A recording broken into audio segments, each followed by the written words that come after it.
नमस्कार, मैं सुमित यादव। आप देख रहे हैं दा सुनामी। इस समय हम लोग जौनपुर शाहगंज में मौजूद हैं। 5 राज्यों में जो चुनाव हुए उसके नतीजे आ गए हैं। बंगाल के नतीजों से काफ़ी खासा नाराज़गी तमाम लोगों में दिखाई दी।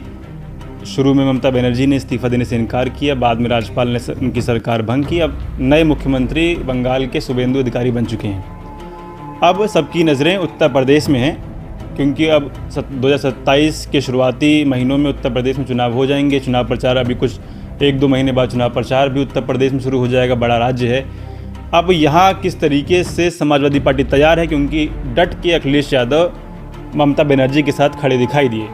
अब किस तरीके से यहाँ पे उनकी तैयारी है, SIR को लेकर तमाम सवाल उठ रहे हैं। बिहार में भी उठे थे, बंगाल में भी उठे हैं। अब किस तरीके से समाजवादी पार्टी तैयार करें, इन सब मुद्दों पर बातचीत करेंगे। बातचीत करने के लिए हमारे साथ समाजवादी पार्टी के नेता, शाहगंज से पूर्व विधायक, उत्तर प्रदेश सरकार में पूर्व मंत्री शैलेंद्र यादव ललाई जी मौजूद हैं। बहुत बहुत स्वागत है चैनल पर। धन्यवाद आपको। क्या तैयारी आपकी SIR को लेके है? बिहार में भी एक लंबी हम लोगों ने यात्रा देखी, वोटर अधिकार यात्रा पूरे विपक्ष ने निकाली, इंडिया गठबंधन ने। बंगाल में भी ममता बनर्जी कह दे रही हैं SIR में घोटाला हुआ है, लोगों के नाम काटे गए हैं, TMC के वोटर्स के नाम काटे गए हैं। अब SIR उत्तर प्रदेश में भी हो चुका है। आप कितना संतुष्ट SIR की सूची से हैं उत्तर प्रदेश में?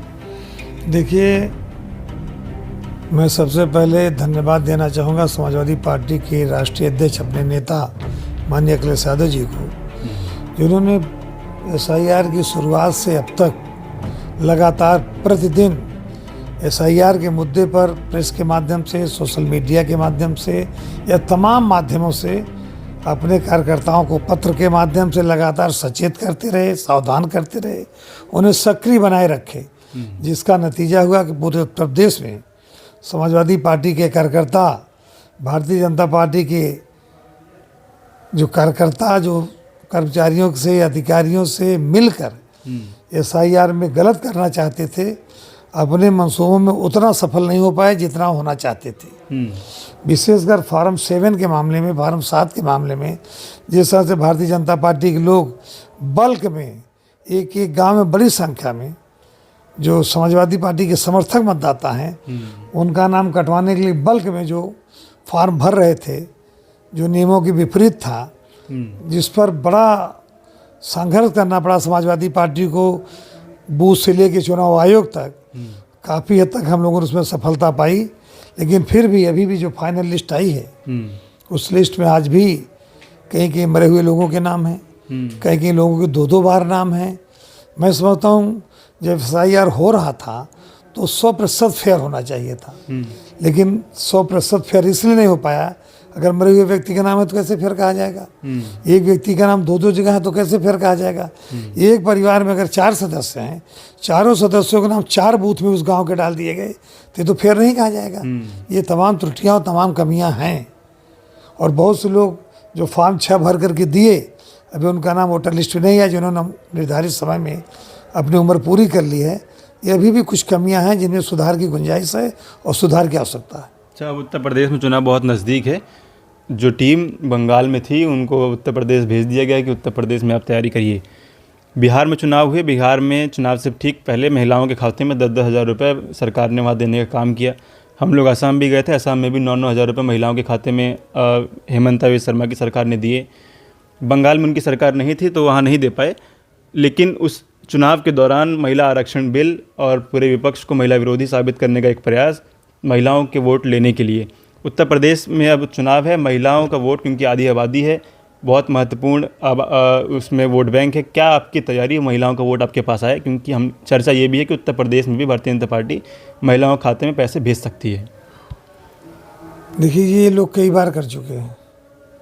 लोकसभा के चुनाव में उत्तर प्रदेश में क्या कोई कसर इन्होंने छोड़ी थी? जो कुछ नैतिक अनैतिक कर सकते थे सब इन्होंने करने का प्रयास किया था। लेकिन माननीय समाजवादी पार्टी के माननीय राष्ट्रीय अध्यक्ष जी को मैं धन्यवाद देना चाहूँगा, माननीय अखिलेश जी को। उनके नेतृत्व ने, उनकी दूरदर्शी सोच ने, उनके PTA के फार्मूले ने उत्तर प्रदेश में भारतीय जनता पार्टी के रथ को रोकने का काम किया। और जो 400 का नारा दे रहे थे वो 240 पर रुक गए। और उसके बाद हमारा PTA का कारवां तब से बहुत आगे बढ़ा है, उसमें मजबूती आई है, लोग गांव-गांव तक पहुँचे हैं। और मैं ये स्पष्ट कर देना चाहता हूँ, हर घर में पढ़े लिखे लोग हैं, हर घर को पता है कि महिला आरक्षण बिल तो 2023 में पास हो चुका है। अब ये डीलिमिटेशन का जो बिल लाए थे ये गिरा है, इनके रोने धोने से कोई फायदा होने वाला नहीं है। हम तो इनसे कहना चाहते हैं कि महिला आरक्षण बिल जब पास हो चुका है तो आप किसी 2024 को लोकसभा में उसमें क्यों, जब 23 में पास हो गया 24 में उसको लागू करना चाहिए था। आप लागू करिए ना, आपको रोक कौन रहा है? वो महिला आरक्षण बिल लागू नहीं करना चाहते और महिलाओं की तैसी वो नहीं है। अगर महिलाओं की तैसी होते तो आज उनका जो उनकी मातृ संस्था है RSS, उसमें कोई महिलाओं का सम्मान है? कोई महिला आज तक अध्यक्ष हुई? कोई महिला उनकी आज तक बनी कुछ? या उनकी कितनी महिलाओं को उन्होंने लोकसभा में भेजा? उनको कौन रोका था? कितनी महिलाओं को उन्होंने विधानसभा में भेजा? कितनी महिलाओं को उन्होंने मुख्यमंत्री बनाया? एक महिला ममता बनर्जी को तो घेरने के लिए पूरे देश के सारे संसाधन, नैतिक अनैतिक, 2.5 लाख सुरक्षा केंद्रीय सुरक्षा बल, बख्तरबंद गाड़ियाँ, उतना तो अमेरिका ने ईरान और इजराइल की युद्ध में नहीं लगाया था जितना ने उन्होंने बंगाल में लगा रखा था। तो अब आपकी क्या तैयारी? वो पैसे भेजेंगे 10-10 हज़ार रुपये, क्योंकि एक बिहार में बड़ा फैक्टर रहा उन 10 हज़ार रुपये महिलाओं के खाते में जाने का। पिछली बार भी 22 के चुनाव में भी देखा, भारतीय जनता पार्टी के लोग घर घर गए, उन्होंने नमक की कसम दिलाई कि आपने नमक खाया है भारतीय जनता पार्टी का, क्योंकि उस समय नमक बांट रहे थे।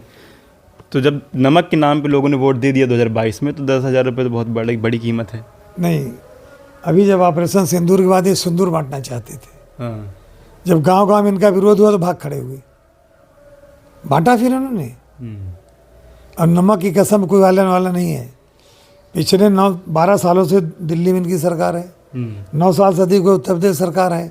महंगाई चरम सीमा पर है, भ्रष्टाचार चरम सीमा पर है, बेरोजगारी इतनी बड़ी पैमाने पर है कि पढ़ने वाले बच्चे हताश और निराश हैं, उनके गार्जियन परेशान हैं। हालात ये हैं कि हाथों में नौकरियां नहीं है, काम नहीं है, शिक्षा इतनी महंगी है कि कोई अपने बच्चों को पढ़ा नहीं पा रहा है।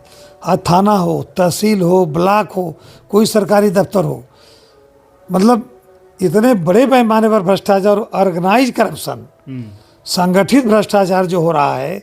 मनरेगा में वसूली हो रही है, मजदूरों से पैसे वसूले जा रहे हैं, प्रधानों से पैसे वसूले जा रहे हैं, BDO के माध्यम से, सेक्रेटरी के माध्यम से, लेखपाल के जरिए वसूली हो रही, तहसीलदार से वसूली हो रही, थानेदार के जरिए वसूली हो रही है। जिस तरह का करप्शन पूरे उत्तर प्रदेश में है, जिस तरह का हाहाकार है, आप एक जाति विशेष को हो तो चाहे जो अपराध करो कोई पूछने वाला नहीं।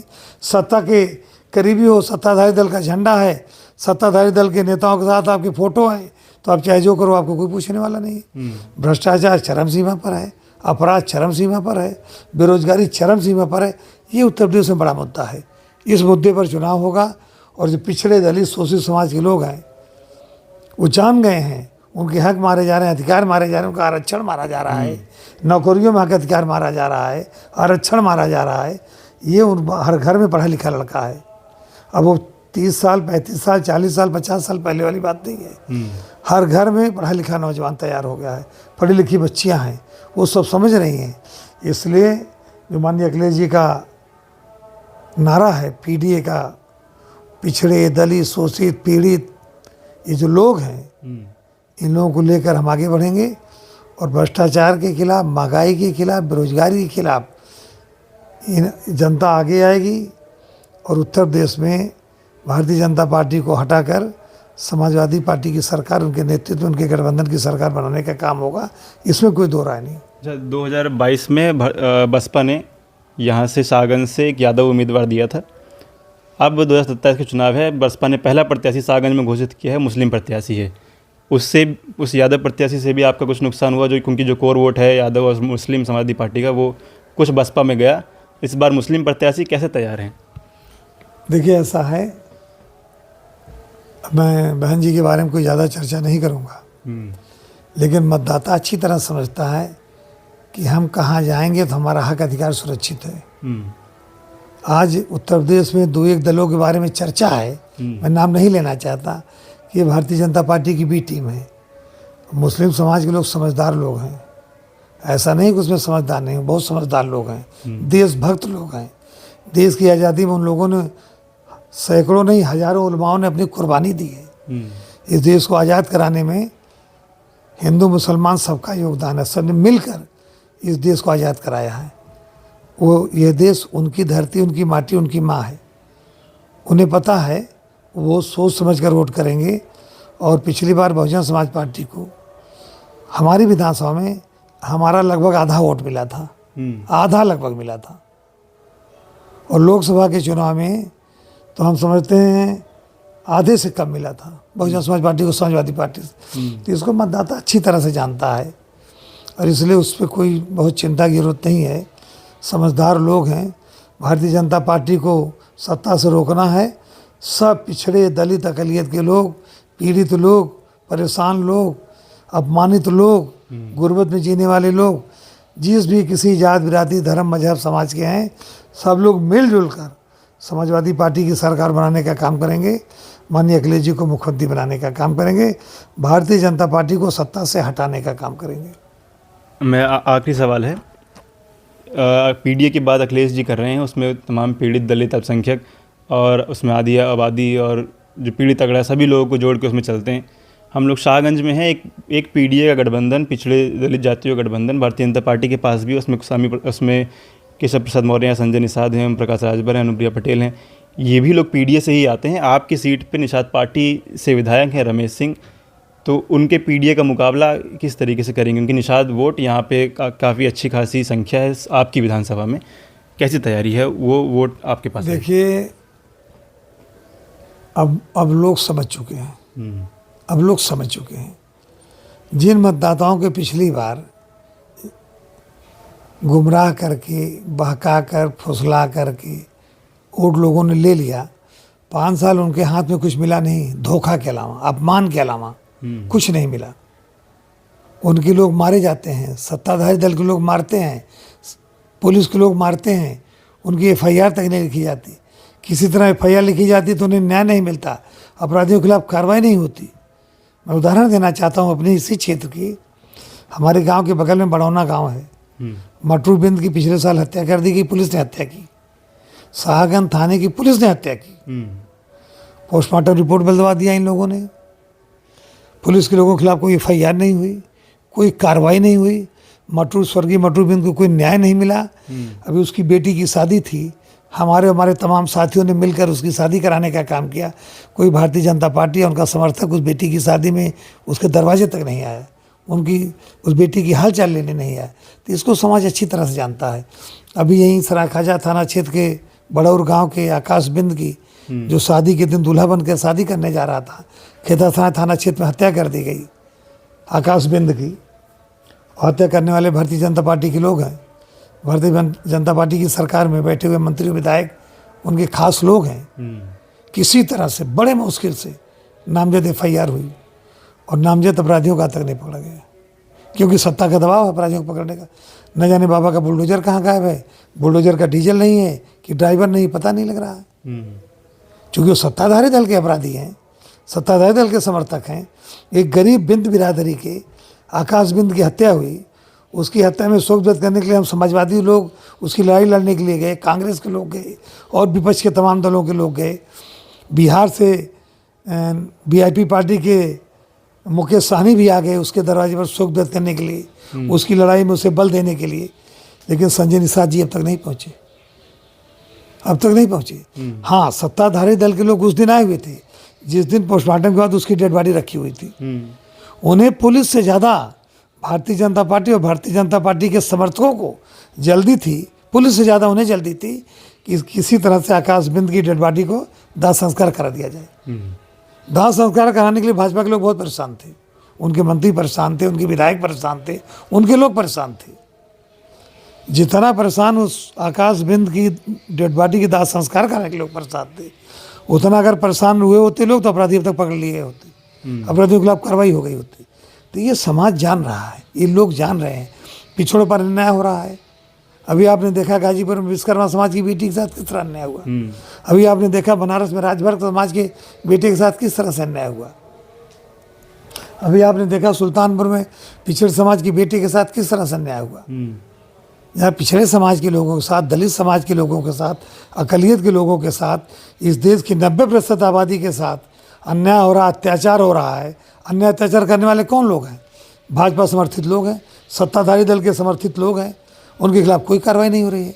इससे आप गोरखपुर से लेकर के गाजियाबाद से लेकर के सोनभद्र से लेकर सहारनपुर तक हर जगह देख लीजिए ना, किस तरह से बुंदेलखंड से लेकर के रुहेलखंड तक देख लीजिए, किस तरह से पिछड़े दलित शोषित समाज की बेटियों के साथ, बेटों के साथ, नौजवानों के साथ, इनके लोगों के साथ, अक़लियत के लोगों के साथ अन्याय अत्याचार हो रहा है, उनका शोषण हो रहा है, उनकी हत्याएं हो रही हैं, बेटियों के साथ दुराचार हो रहा है, उनके मुकदमे नहीं लिखे जा रहे हैं, मुकदमे लिखे जा रहे हैं, तो पोस्टमार्टम रिपोर्ट और डॉक्टरी रिपोर्ट बदलवा दी जा रही है, उन गरीबों को न्याय नहीं मिल पा रहा है। इससे पूरे उत्तर प्रदेश में हाहाकार मचा हुआ है, हाहाकार मचा हुआ है, और ये सब सत्ताधारी दल के लोग कर रहे हैं, इसलिए उनके खिलाफ कार्रवाई नहीं हो रही है। तो इसका बड़ा आक्रोश उत्तर प्रदेश के अंदर है, और कुछ ही महीनों में उत्तर प्रदेश की विधानसभा के चुनाव होने जा रहे हैं। उसमें परिणाम जब आएगा तो आपको पता लग जाएगा। ये जो घमंड में है सत्ताधारी दल के लोग, बीजेपी के लोग, इनका घमंड उत्तर प्रदेश की जनता चूर चूर कर देगी। इन्हें से सत्ता से बेदखल करके पीडीए के लोग उत्तर प्रदेश में समाजवादी पार्टी की सरकार बनाने का काम करेंगे। माननीय अखिलेश जी के नेतृत्व में उत्तर प्रदेश सरकार बनाने का काम करेंगे। पीडीए साथ दे रहा है, पूरा पीडीए दे रहा, चाहे किसी समाज के लोग हों। पीडीए का मतलब जो उच्च वर्ग में पीड़ित लोग हैं वो भी हमारे साथ हैं, ऐसा नहीं सिर्फ पिछड़े वर्ग के लोग। पीडीए में पिछड़ा भी है, दलित भी है, अक़लियत का भी है, शोषित भी है, और जो सत्ताधारी दल द्वारा पीड़ित लोग हैं, प्रताड़ित लोग हैं, परेशान किए गए लोग हैं, चाहे किसी वर्ग समाज को भी हमारे साथ हैं। एक सवाल, क्योंकि बहुत छोटा सा, उसके बाद ख़त्म करूँगा। प्रशासन से निपटने के लिए क्या तैयारी है? क्योंकि हम लोगों ने कई उपचुनावों में उत्तर प्रदेश में, चाहे मिल्कीपुर का हो, चाहे कुंदरकी का हो, चाहे यहाँ कटहरी बगल में है कटहरी का उपचुनाव हो, या फिर बंगाल में भी हम लोगों ने तस्वीरें देखी किस तरीके से प्रशासन ने भारतीय जनता पार्टी की मदद करी, लोगों को वोट देने से रोका, बैरिगेटिंग लगा के। क्या तैयारी विधानसभा के आम चुनाव की है? क्योंकि अच्छी खासी सेंट्रल फोर्स उत्तर प्रदेश में, और जो उत्तर प्रदेश का प्रशासन भी, क्योंकि यहाँ पे भारतीय जनता पार्टी की ही सरकार है, कैसे निपटेंगे उससे? देखिए, हम समाजवादी लोग हैं। सद्य नेताजी ने हमें जो संघर्ष का रास्ता दिखाया है, डॉक्टर लोहिया का जो सिद्धांत है, डॉक्टर लोहिया, डॉक्टर अम्बेडकर के विचारों को लेकर जो हम चल रहे हैं, सद्य नेताजी का जो संघर्ष का रास्ता है, उस रास्ते को हम छोड़ेंगे नहीं। और इस देश के लोकतंत्र को बचाने के लिए और संविधान को बचाने के लिए हमें जो भी कुर्बानी देनी होगी, देने का काम करेंगे। हम संविधान को, लोकतंत्र को बचाने का काम करेंगे। ठीक, बहुत शुक्रिया। तो हम लोग शैलेंद्र यादव लल्लई जी से बात करें तो उत्तर प्रदेश सरकार पूर्व मंत्री रहे हैं, तमाम मुद्दों पर बातचीत हुई। उत्तर प्रदेश में 2027 में चुनाव हैं, शुरुआती महीनों में चुनाव में, कुछ ही महीनों बाद चुनाव प्रचार में आप लोगों को सभी नेता दिखाई देंगे। तस्वीर ये है कि किस तरीके, क्या पीडीए की जो चर्चा हो रही है, पीडीए एक साथ आ रहा है, समाजवादी पार्टी के साथ आ रहा है, क्योंकि 2024 में जो तस्वीरें दिखी उससे ये लगा कि पीडीए का फॉर्मूला कामयाब होता हुआ दिखाई दिया समाजवादी पार्टी के लिए। उसी फॉर्मूले के साथ 2027 में भी समाजवादी पार्टी उतर रही है। अब कितना पीडीए 27 में साथ देगा ये समय बताएगा। बाकी आप लोग क्या सोचते हैं, अपनी राय कमेंट बॉक्स में दीजिएगा। वीडियो में ख़त्म कर रहा हूँ, आप लोगों से मुलाकात अगली वीडियो में होगी। जुड़े रहें हमारे साथ, तब तक के लिए नमस्कार।